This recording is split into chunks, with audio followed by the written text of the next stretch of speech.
I'm Amber Reynolds, 34, a marketing executive who thought I had it all together until last Thanksgiving at my sister Rachel's house. Years of tension erupted when her hand struck my cheek, the slap echoing through her perfectly decorated dining room. "You have 10 minutes to leave my house," she snarled, as our family froze in shocked silence. That public humiliation shattered our facade of sisterly love and changed everything forever.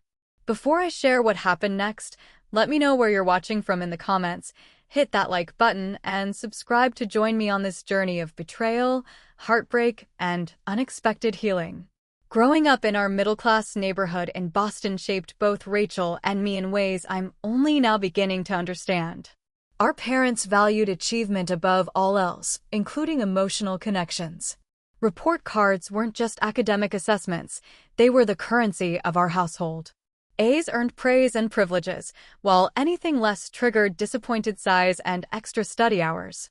Rachel, my sister who's 3 years older, was the embodiment of perfection in our parents' eyes. She sailed through school with straight A's, became valedictorian, and wore the homecoming queen crown like it was made specifically for her. Every teacher knew her name before I entered their classroom, and the inevitable comparison always followed. "Oh, you're Rachel Reynolds' little sister. I hope you're as dedicated as she is." I still remember the weight of those words, how they pressed down on my shoulders year after year. While Rachel excelled effortlessly, I struggled with undiagnosed dyslexia until 4th grade. Those early academic difficulties planted seeds of insecurity that grew into a garden of social anxiety throughout middle school. When you're constantly measured against perfection, you eventually stop trying to compete.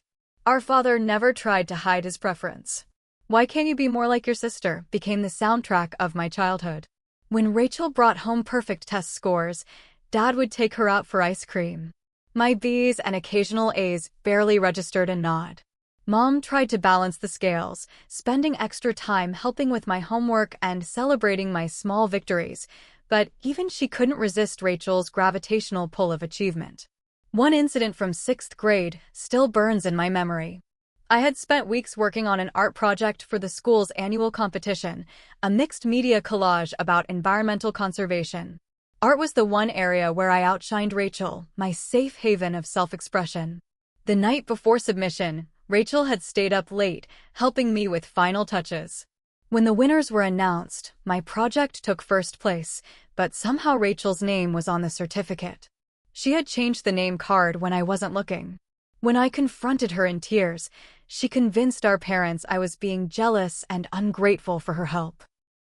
"I gave her ideas and helped her execute them," she told them. "She's just upset because I made it better." Dad scolded me for being ungrateful, and Mom suggested we share the recognition. No one believed me, and I learned a painful lesson about the futility of challenging Rachel's narrative. As adults, we maintained what appeared to be a cordial relationship. We exchanged birthday gifts, attended family holidays, and occasionally met for coffee when our schedules aligned. But beneath the surface pleasantries, the competition never ended. Each conversation was a carefully choreographed dance around achievements and life milestones. Rachel's life looked picture-perfect from the outside. She married Mark, a cardiothoracic surgeon she met in medical school, and they bought a sprawling colonial house in an exclusive suburb. Their twin boys attended private school, and Rachel balanced her part-time dermatology practice with immaculate dinner parties and charity board memberships. Her Instagram feed was a curated gallery of domestic bliss and professional accomplishment. Meanwhile, I built a successful career in marketing, climbing from entry-level copywriter to executive creative director at one of Boston's top agencies. My downtown apartment offered spectacular city views, and I traveled internationally for major client campaigns. But in our family's economy of success, my achievements always seemed to carry less weight than Rachel's conventional markers of female accomplishment: marriage, children, and a showcase home. My romantic history was a series of promising starts and disappointing endings. Relationships would flourish for 6 months, sometimes a year, before crumbling under the weight of my trust issues or my partner's inability to understand my family dynamics. That pattern finally broke when I met Jason at an industry conference in Chicago. His warmth, authenticity, and patience slowly dismantled the walls I'd built around my heart. By November, things had finally started falling into place. I had just secured a major promotion to National Creative Director, expanding my team and doubling my department's budget. Jason and I had been dating for 10 months, and he had hinted about ring shopping. For the first time in my adult life, I felt genuinely optimistic about my future. When Thanksgiving approached, I accepted Rachel's annual invitation with unusual enthusiasm. This year would be different. I was bringing Jason to meet my family, and I planned to announce both my promotion and our likely engagement. Maybe finally, I would earn my place at the family table with news that even Rachel couldn't overshadow. The drive to Rachel's house that Thursday morning was filled with nervous excitement. Jason squeezed my hand reassuringly at every stoplight, his calm presence anchoring me. "They're going to love you," I told him, wondering if I was trying to convince him or myself. What I didn't tell him was how Rachel had already begun her subtle undermining when I mentioned bringing him, another boyfriend. "Let's hope this one lasts past Christmas." I couldn't have imagined then how catastrophically that Thanksgiving would end, or how that catastrophe would ultimately become my salvation. Rachel's house was a showcase of holiday perfection when we arrived.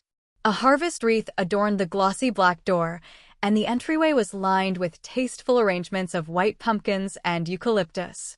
The scent of roasting turkey mingled with cinnamon and cloves, creating that quintessential Thanksgiving aroma that normally would have comforted me.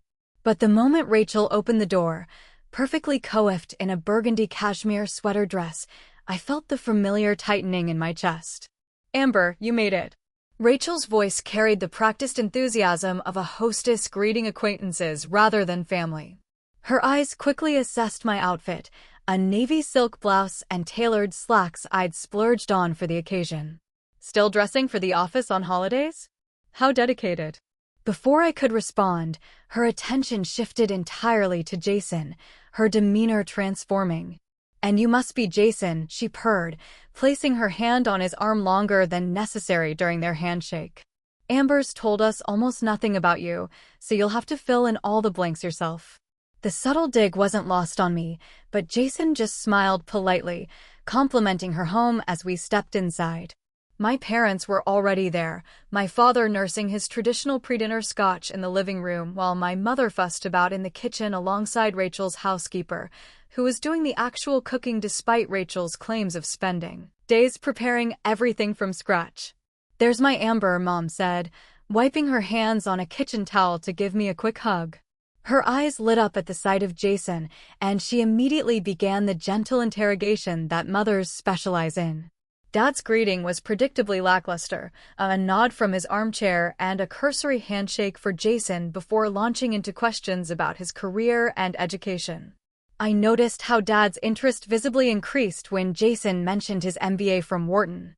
Rachel's husband Mark appeared from the basement with their 10-year-old twins, Harrison and Hudson, who promptly disappeared upstairs after being forced to greet everyone. Mark had always been cordial to me, though in recent years he'd grown increasingly quiet at family gatherings, deferring to Rachel on almost everything. "The famous Jason," he said with a genuine smile that contained a hint of sympathy I couldn't quite interpret. "Good to finally meet you. Can I grab you a beer? Might need some liquid courage to survive the Reynolds family inquisition." Rachel shot him a look that could have frozen the sun, but he pretended not to notice. The pre-dinner hour was filled with the awkward small talk of family gatherings. Rachel dominated every conversation, interrupting whenever attention drifted away from her. When Mom asked about my recent business trip to London, Rachel jumped in with an anecdote about her medical conference in Paris last year. When Jason mentioned our weekend hiking trip, Rachel launched into a detailed account of her family's summer vacation in the Swiss Alps. "Dinner's ready," Rachel announced after what felt like an eternity.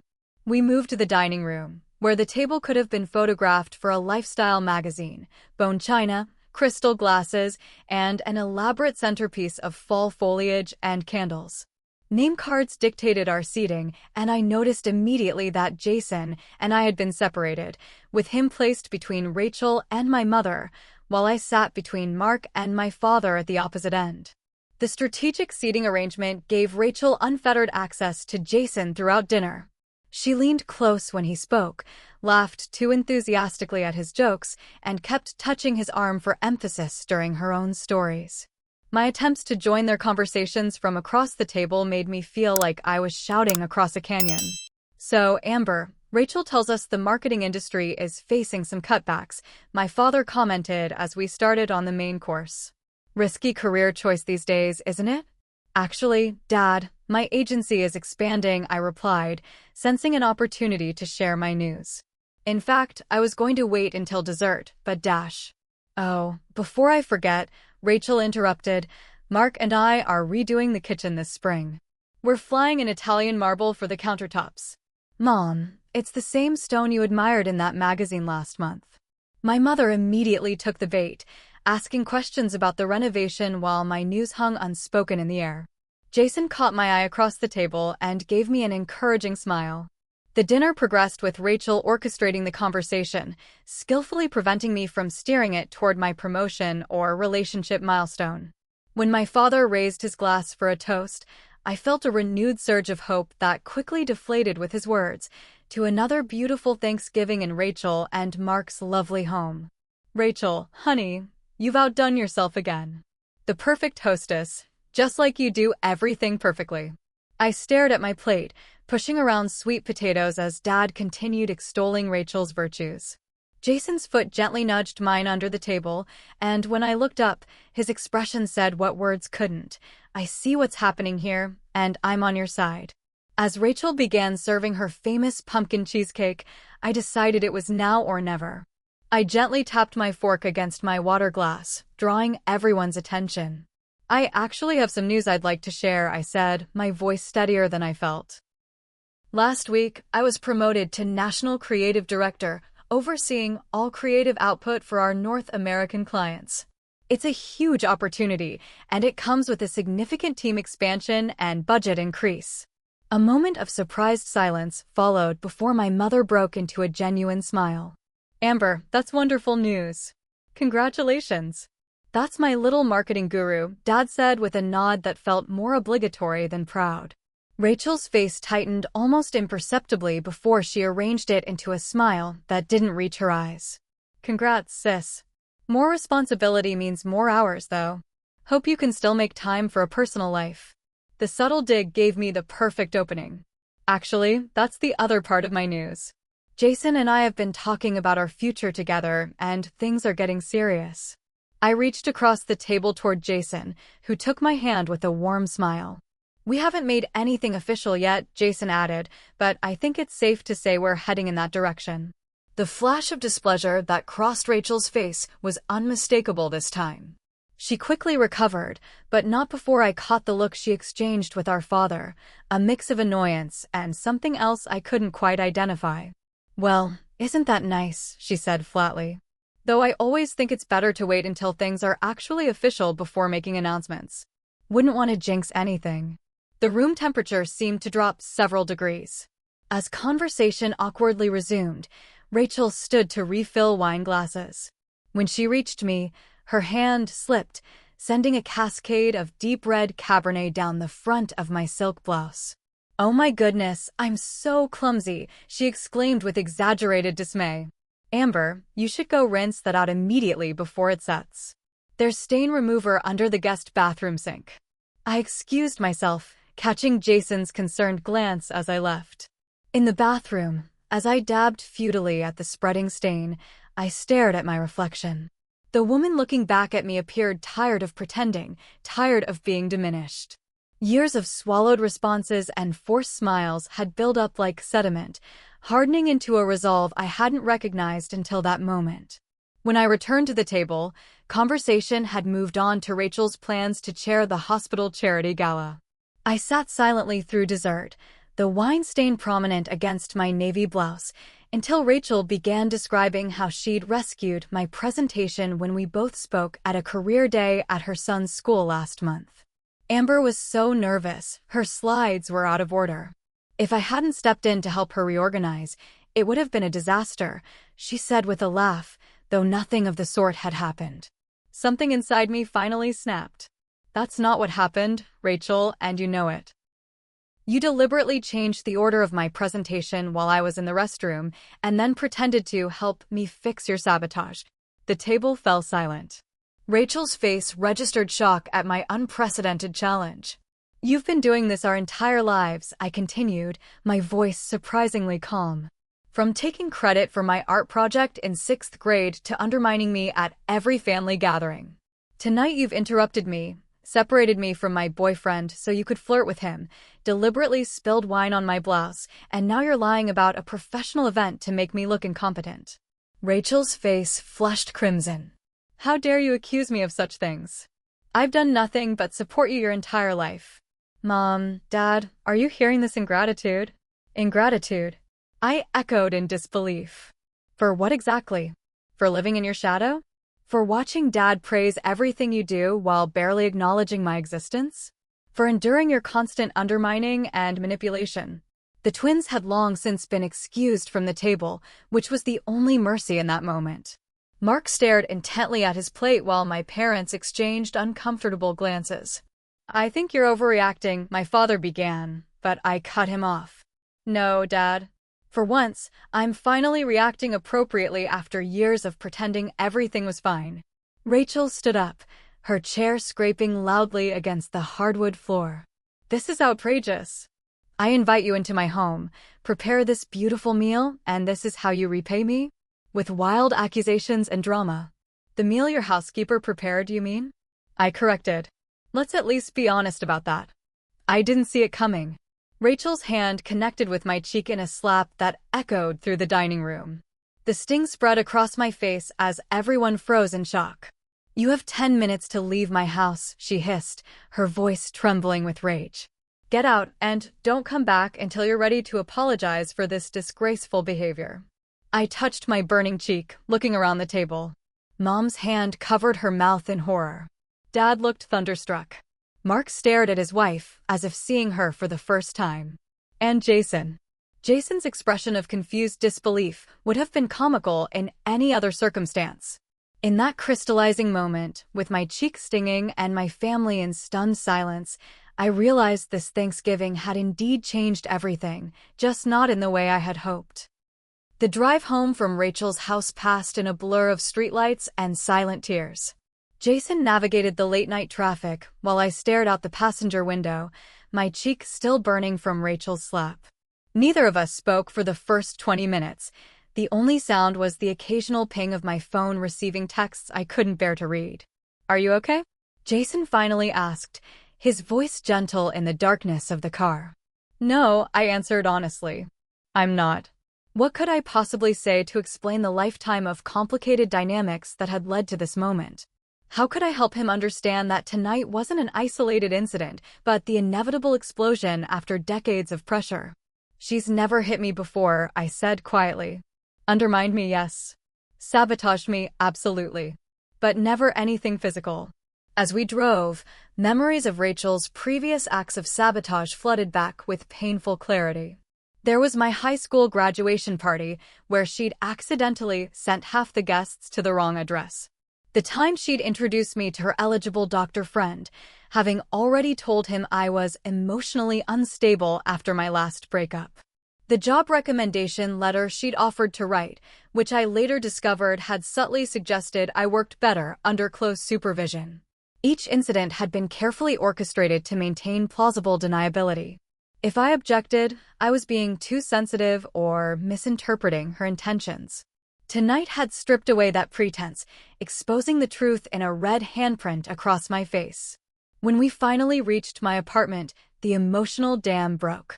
I collapsed onto my couch and sobbed deep, body-shaking cries that came from some primal place inside me.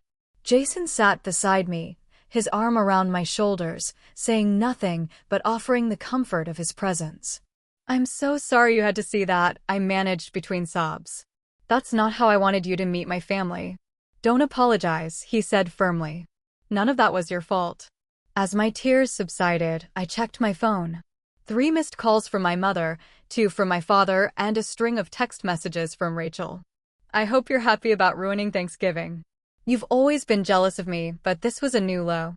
Mom and Dad are upset with how you behaved in my home. I expect a full apology before Christmas. No acknowledgement of the slap. No recognition of her role in what happened. In Rachel's narrative, I was already cast as the villain. My mother's voicemail was apologetic but non-committal. Amber, honey, please call me back. That wasn't like either of you. I'm sure we can smooth this over if we all just calm down. My father was less diplomatic. Your behavior tonight was inappropriate. Your sister works hard to host these gatherings, and you embarrassed all of us with your accusations. Call your sister and make this right. Jason read the messages over my shoulder, his expression darkening. They're acting like you're the one who hit her. This is insane. This is my family, I replied with a hollow laugh. Master gaslighters, every one of them. I took a hot shower, trying to wash away the events of the evening along with the wine stain on my blouse. But as I stood under the steaming water, I realized the stain had set, just like the patterns in my family that no amount of confrontation seemed able to change. Sleep was impossible. I tossed and turned beside Jason, replaying the evening's events and wondering what I could have done differently. Should I have stayed silent, as I had so many times before? Should I have confronted Rachel privately instead of at the dinner table? Every alternative scenario I imagined ended with the same result, Rachel maintaining her position of family favorite while I was cast as the difficult, jealous sister.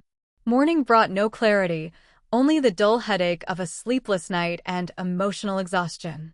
I opened Instagram against my better judgment and found exactly what I feared.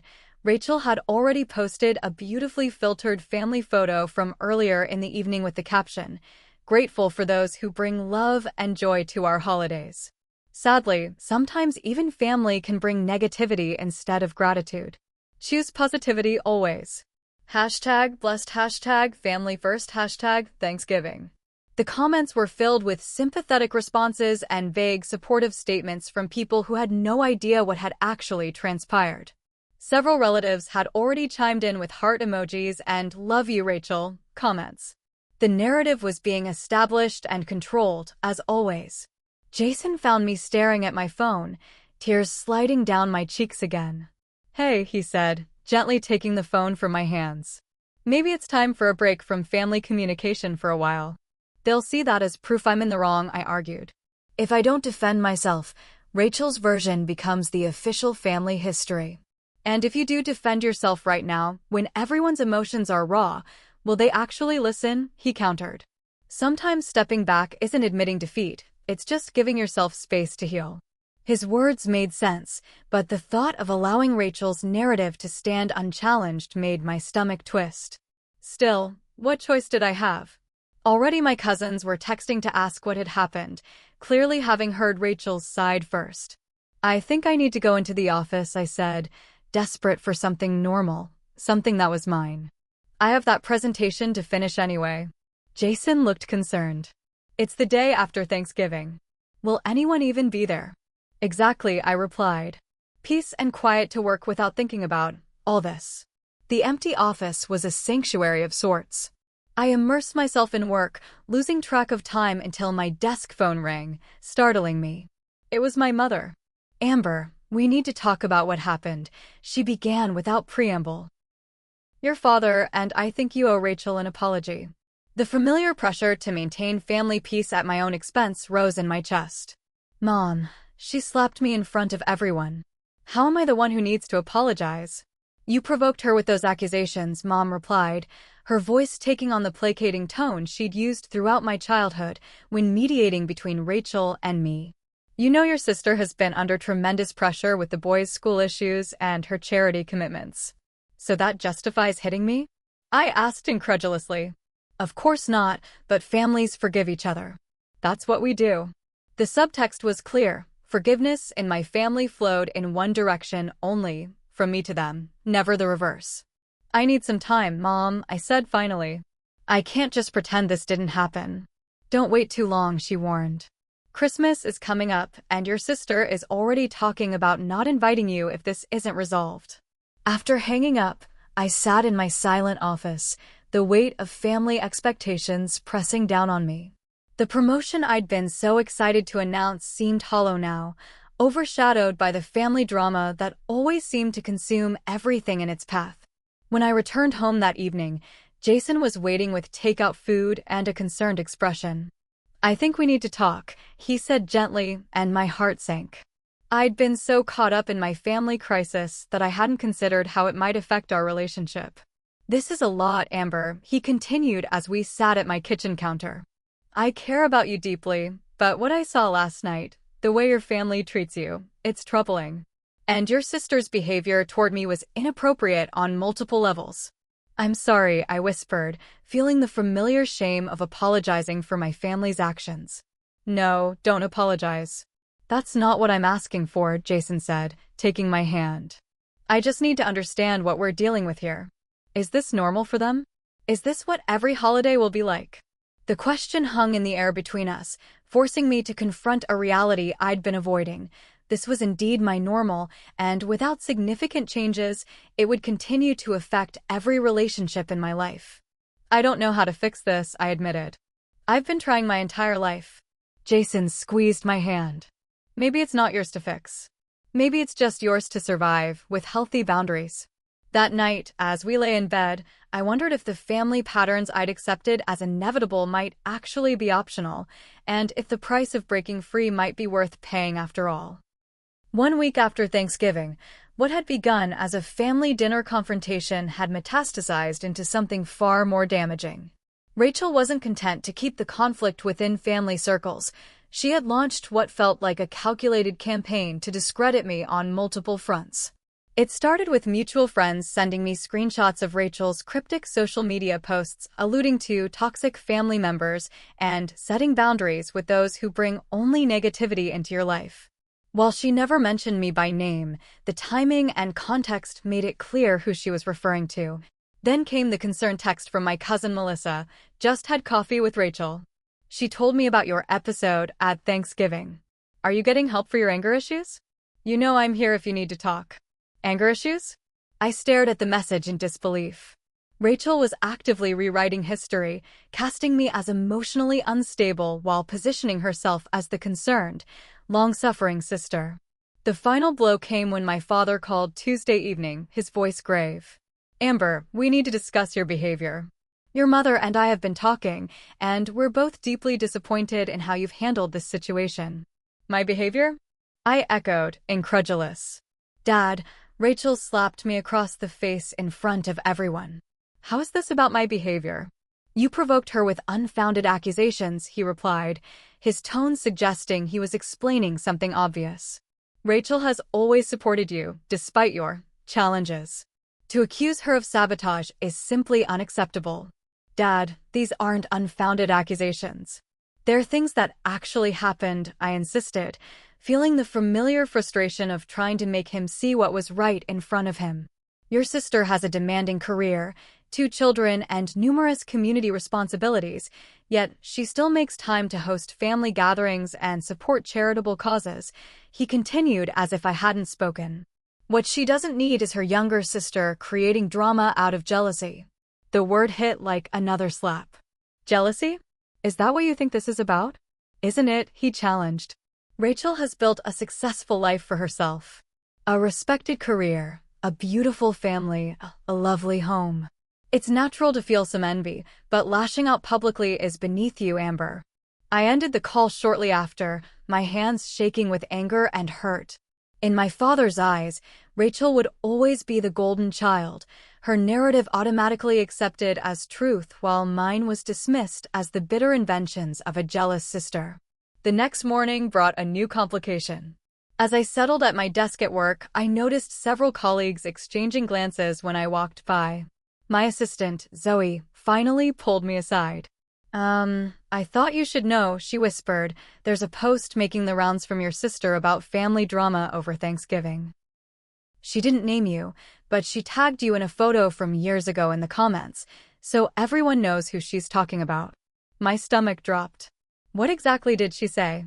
Something about dealing with a family member's emotional outbursts and how concerned she is about their mental health. Zoe looked uncomfortable. "A few people from the Cincinnati office commented because apparently she's friends with Jackson from accounts."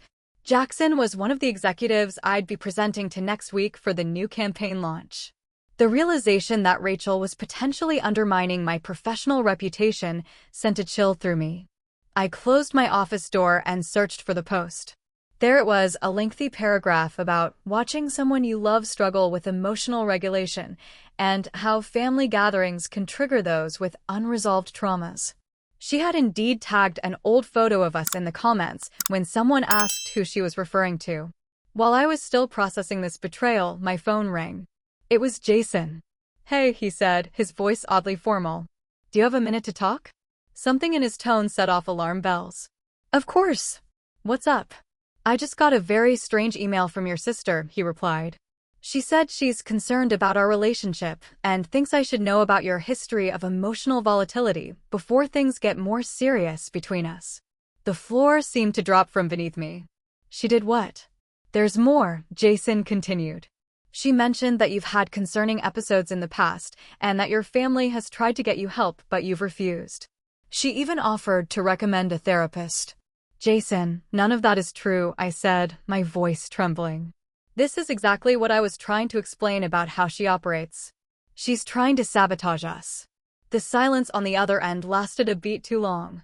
"I know," he finally said, but his voice carried a note of uncertainty that hadn't been there before.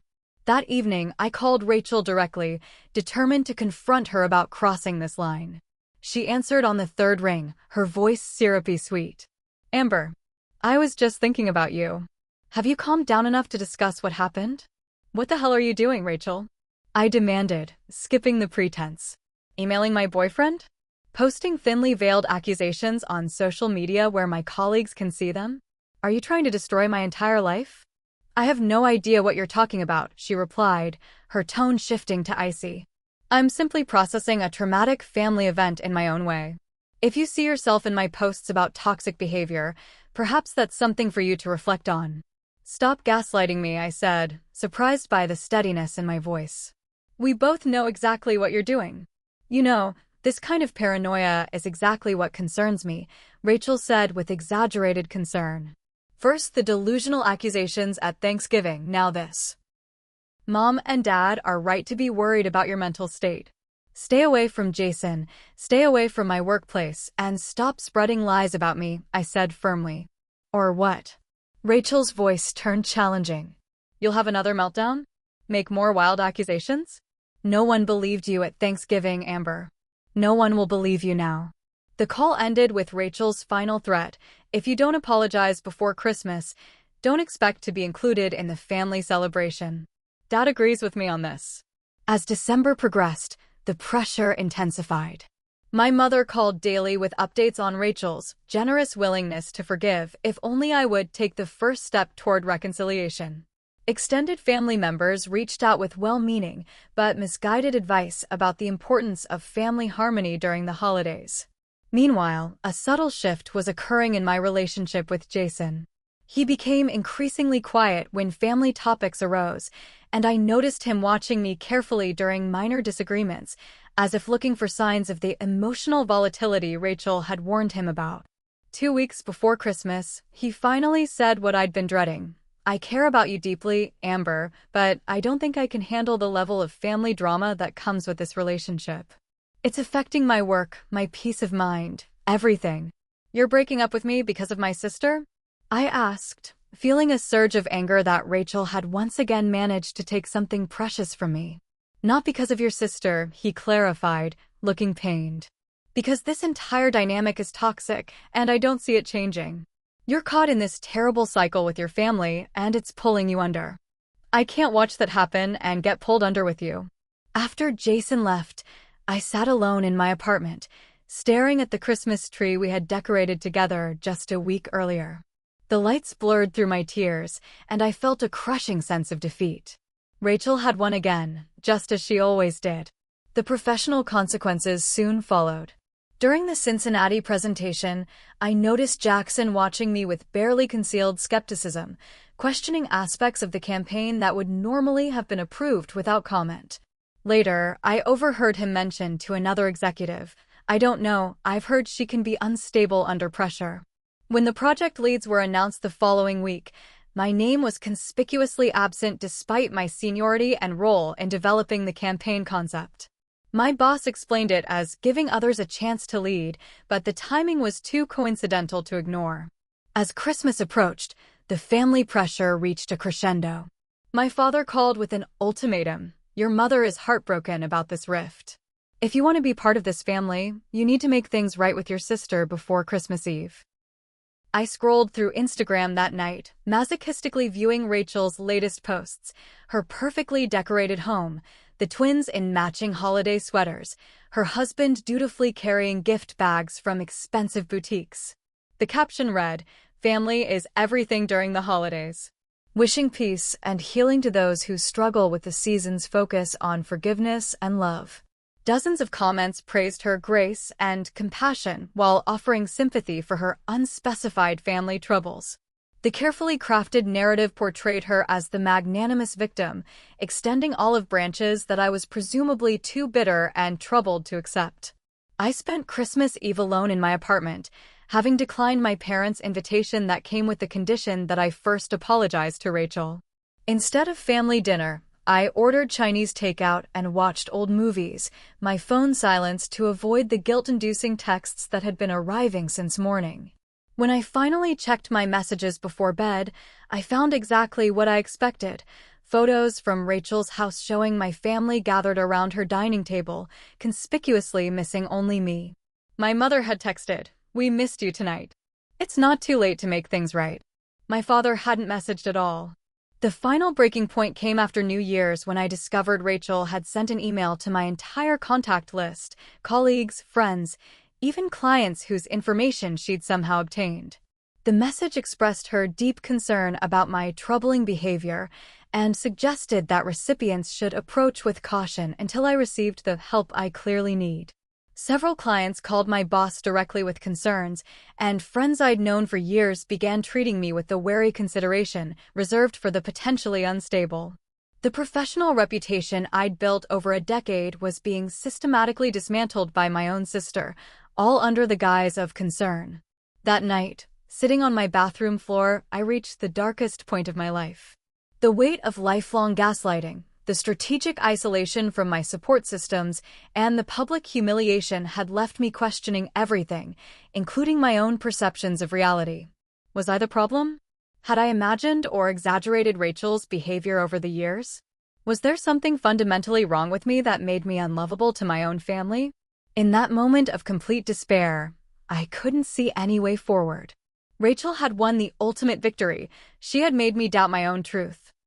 New Year's Eve found me alone in my apartment, surrounded by the debris of holiday stress eating and neglected housekeeping. Outside, Boston prepared to celebrate, but I couldn't muster the energy to even change out of my sweatpants. Rock bottom wasn't just a metaphor anymore, it was my current address. My refrigerator had reached emergency status, forcing me to venture out to the nearest grocery store. As I listlessly compared pasta sauce options, a familiar voice called my name. Amber? Amber Reynolds.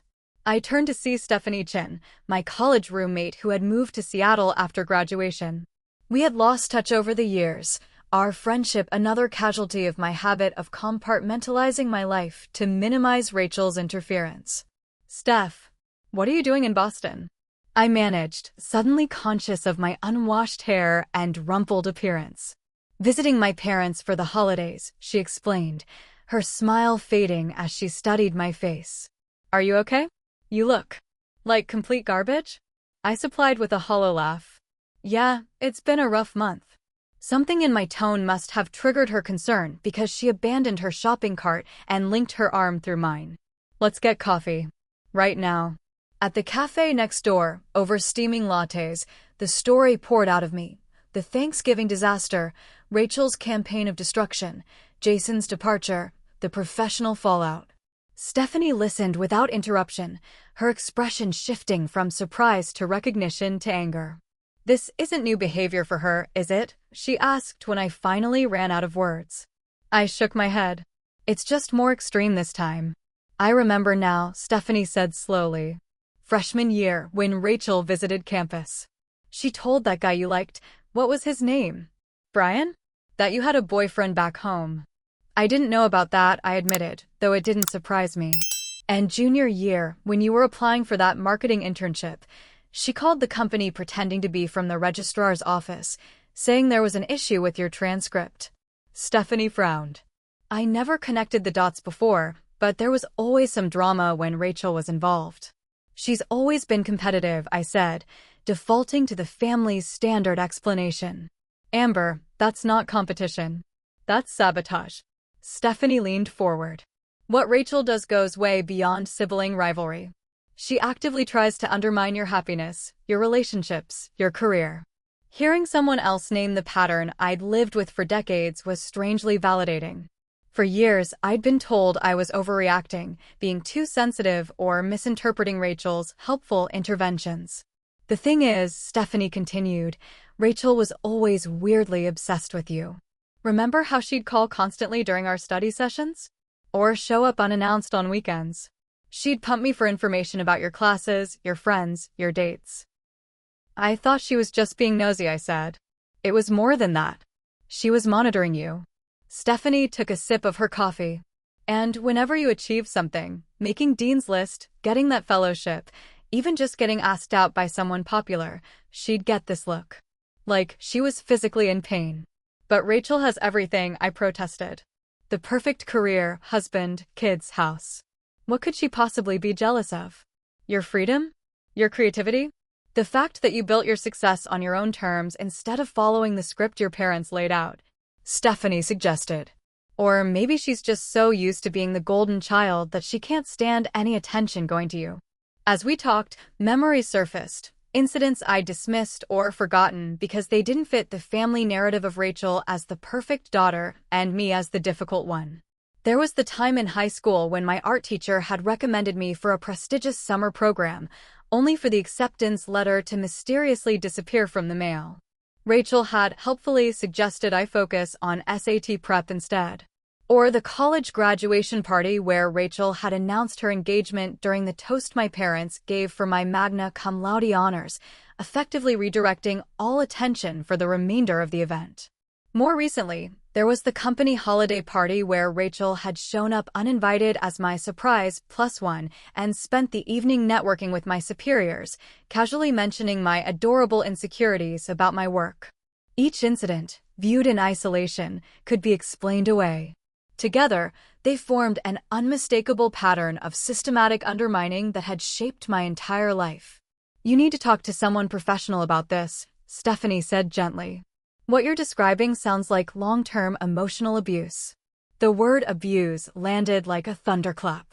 I had never applied that term to my family dynamics, but now it seemed to fit with devastating accuracy. After exchanging contact information and promises to stay in touch, I left Stephanie with a weight simultaneously lifted from my shoulders and settled in my stomach. The validation of my experiences brought relief, but the implications were almost too painful to contemplate. The next day, New Year's Day, I made 2 resolutions: to understand what had happened to me and to ensure it never happened again. I found a therapist who specialized in family trauma, Dr. Eleanor Wilson.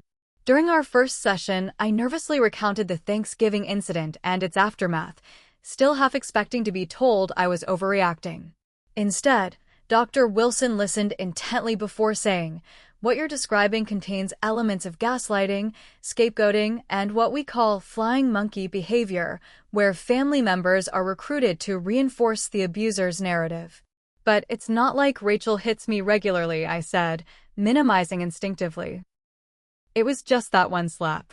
Emotional and psychological abuse can be just as damaging as physical abuse, sometimes more so because it's harder to identify and easier to deny, Dr. Wilson explained. Based on what you've shared, you're exhibiting symptoms consistent with complex post-traumatic stress disorder from long-term family emotional abuse. CPTSD? From family dynamics. The diagnosis seemed simultaneously excessive and perfectly fitting. The constant undermining, the gaslighting, the strategic isolation from support systems, the public humiliation, these are classic abuse tactics, she confirmed. The fact that they came from a family member doesn't make them less harmful. In fact, it often makes the impact worse because we're biologically programmed to trust and seek safety within our family units.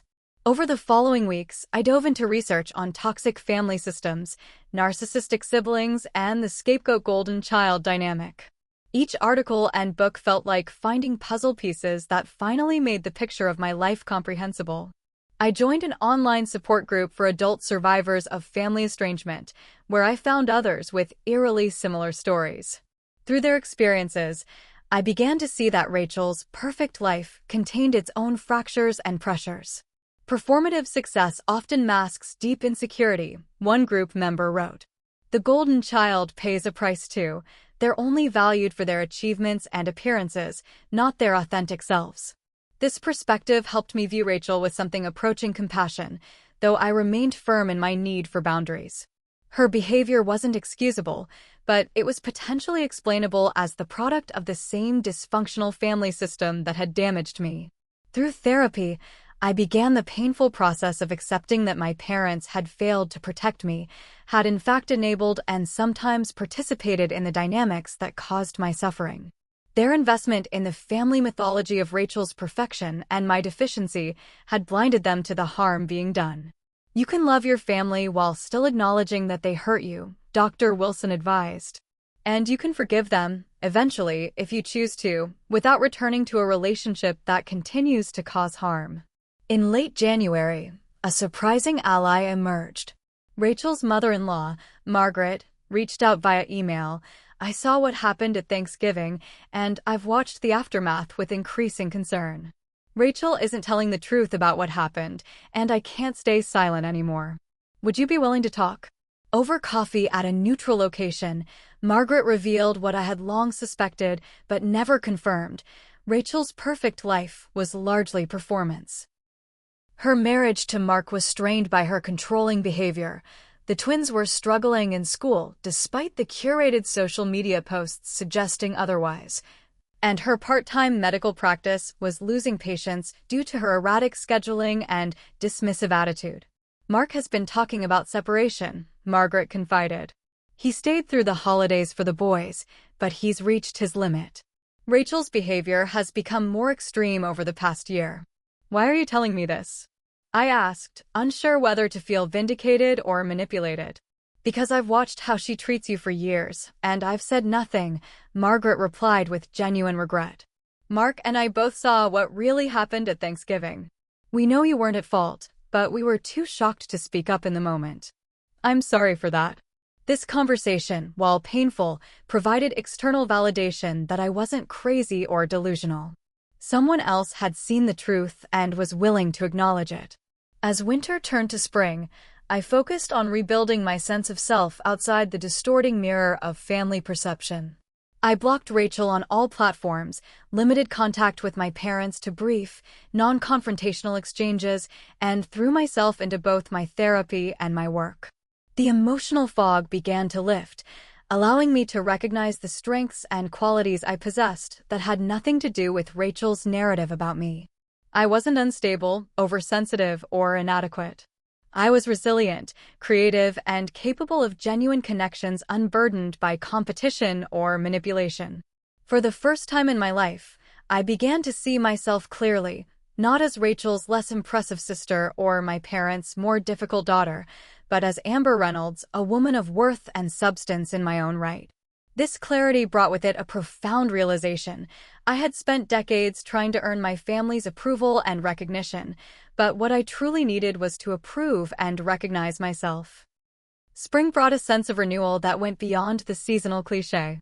With each therapy session and support group meeting, I felt increasingly clear-headed and purposeful. The transformation wasn't just internal. I began making concrete changes to reclaim control of my life. My first action was setting firm boundaries around communication. I blocked Rachel on all platforms and filtered my parents' emails into a folder I checked only when emotionally prepared. I limited phone calls to once every 2 weeks, ending conversations immediately if they tried to pressure me about reconciliation with Rachel. "I'm not ready to discuss that," became my standard response, delivered calmly but firmly. "If you'd like to talk about something else, we can continue." Otherwise, we'll try again next time. This boundary setting was excruciating at first. Each conversation ended abruptly, usually with my mother in tears or my father in stony silence.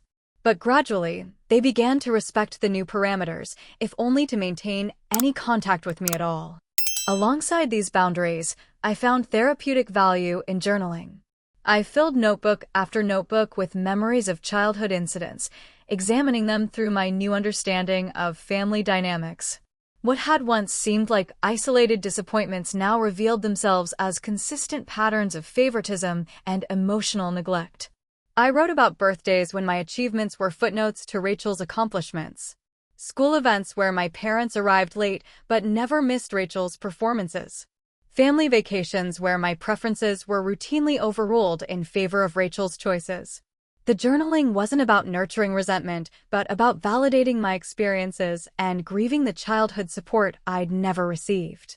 Dr. Wilson called it bearing witness to your own life, acknowledging hurts that had been minimized or denied for decades. As my personal healing progressed, I turned attention to repairing the professional damage Rachel had caused. Rather than directly addressing the rumors, I focused on producing exceptional work that spoke for itself. I arrived early, stayed late, and volunteered for challenging projects others avoided. When a major client requested me specifically for their rebranding campaign, despite the whispers Rachel had sparked, I knew the tide was turning. Success became my most effective response to defamation. My social circle transformed as well. I enrolled in a weekend photography class and joined a hiking group, surrounding myself with people who knew me only as I was now, not as Rachel's lesser sister. These new friends accepted me at face value, without the distorting lens of family mythology. Through these new connections, I discovered an unexpected gift, the ability to form friendships without constant vigilance or competition. I could share successes without bracing for sabotage, express vulnerabilities without fear of exploitation. In the support group, I connected particularly with Elena, whose sister had similarly undermined her throughout adulthood. We met for coffee weekly, sharing strategies and celebrating small victories in our respective healing journeys.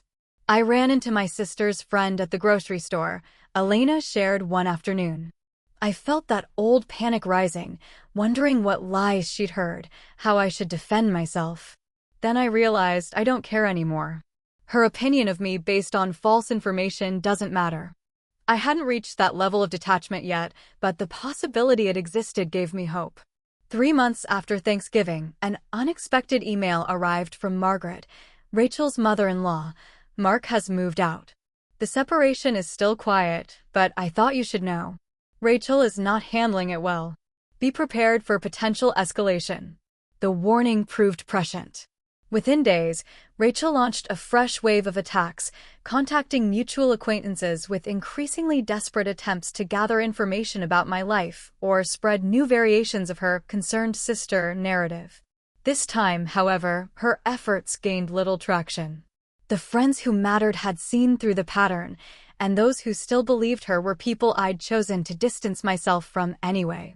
In April, I attended an industry conference I'd previously avoided for fear of running into colleagues from other offices who might have heard Rachel's rumors. Walking into the crowded ballroom, I felt a momentary surge of anxiety before reminding myself that I was no longer defined by her narratives. The keynote presentation was on innovative marketing approaches for changing demographics, a subject I'd recently researched extensively for a client project.